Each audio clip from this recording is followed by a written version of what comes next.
Hello everyone, সবাই কেমন আছো? আশা করছি ভালো আছো, আর আমিও ভালো আছি তোমাদের ভালোবাসায়। তো দেখো, সকাল সকাল একদম শাড়ি টাড়ি পরে রেডি হয়ে কোথায় চলছি? জয় বাবা লোকনাথ। আগের ভিডিওটা তো দেখতেই পেলে। তো দেখো, আমি এখন পুজো করতে যাচ্ছি। আর এই দেখো আমার থালায় ভাবছো কি এত কম কম কেন? সব কিছু ওখানে রয়েছে। আর আমি এখন যাচ্ছি, কি রোদ উঠেছে, আর শাড়ি পরে দেখো, পুজোটা শাড়ি টাড়ি না পরে দিলে ভালো হয়, তার জন্য তো আমি যাচ্ছি পুজো দিতে। ওইদিকে ঠাকুরকর্তা এসে বসে আছে, আর আমি তো যেতেই পারিনি এখনো। ওই দেখে চলে যাচ্ছি। তো দেখো, তাড়াহুড়ো করে চলে এসেছি। ওইদিকে দেখি ঠাকুর মশাই শুরু করেনি এখনও, সব কিছু গুছগাছ করছে। আর ওই দেখো বাবা লোকনাথের কে তো আগেই দেখেছো, এখন আবার একটু দেখে নাও। এদিকে দেখি মোটামুটি সব কিছু গুছগাছ হয়ে গেছে। আর দেখো, পুজো কিন্তু শেষ হয়ে গেছে। পুজো শেষ করে যজ্ঞর জন্য রেডি করেছে। আর যজ্ঞটা পরে করতে হয় সেটা আমরা জানতাম না, আর যজ্ঞর কথা পরে বলা হয়েছিল, তো যজ্ঞ করা হলো। তো পুজো প্রায় সম্পূর্ণ হয়ে গেল।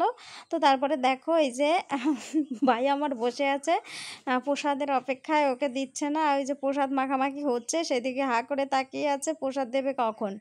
তো প্রসাদটা মাখা হলো। তারপরে এই যে দেখো, আমিও বসে আছি, কতক্ষণে প্রসাদ দেবে কে জানে। আর এই যে দেখছো, ঠাকুমাও কিন্তু প্রসাদ নিয়ে খাওয়া শুরু করে দিচ্ছে। আর ওটাই বলছিলাম, ঠাকুমার সঙ্গে একটু ঝগড়া করছিলাম যে ঠাকুমা আগে আগে প্রসাদ পেয়ে গেল, আর আমরা এখনও প্রসাদ পাই না। আর দেখো ঠাকুমা খাচ্ছে কি খাওয়া, আমার দেখায় ইচ্ছে করে আর বেশি খাচ্ছে। তো ফাইনালি আমার হাতেও প্রসাদ চলে এসছে। আর সারাদিন না খেয়ে তারপরে প্রসাদটা খেতে কিন্তু ভালো লাগছে। প্রসাদ খাওয়ার পরে এই যে ভোগের আয়োজন করা হচ্ছে বিকেলবেলা। এটা ছিল বিকেলবেলা, দুপুরে পুজো টুজো করে তারপরে দেখো এখানে সব কিছু কাটাকাটি শুরু হচ্ছে। মোটামুটি অনেকটা কাটাকাটি হয়েও গেছে। আর এগুলো সব মিক্সচারে দেওয়ার জন্য রেডি করে রেখেছে। আর এই সবজিগুলো কাটাকাটি হচ্ছিল, অনেক কিছুই, অনেকে মিলে সবাই হয়তো সব কিছু দেখানো যায়নি। তো জানো কি, এই দেখো, এটাকে চিনতে পারছো তো? ওই দেখো, চিনতে পারছো তো? নিশ্চয়ই চিনতে পেরেছো। তো কি করব ভাই বলো, রান্না করার জন্য একজনকে ডাকা হয়েছিল, কিন্তু উনি আসতে পারেনি কোনো অসুবিধার কারণে। তার জন্য কি করব, রান্না তো করতে হবে, যাদেরকে নেমন্তন্ন করেছি তাদের তো খাওয়াতে হবে। তো কি করব, আমি রান্না বসিয়ে দিলাম। আর খিচুড়িটা কিন্তু আমি রান্না করিনি, খিচুড়িটা আমার মা রান্না করেছে। আর তো ঘ্যাটটা আমি করেছি। যাই হোক, মোটামুটি লোকজনে খেয়ে কি বলে না বলে জানি না, রান্না তো বসিয়ে দিয়েছি। লোকজনকে না খাওয়ালে কি বলবে বলো? দেউড়েছি এ কিন্তু বেশি কথা কব।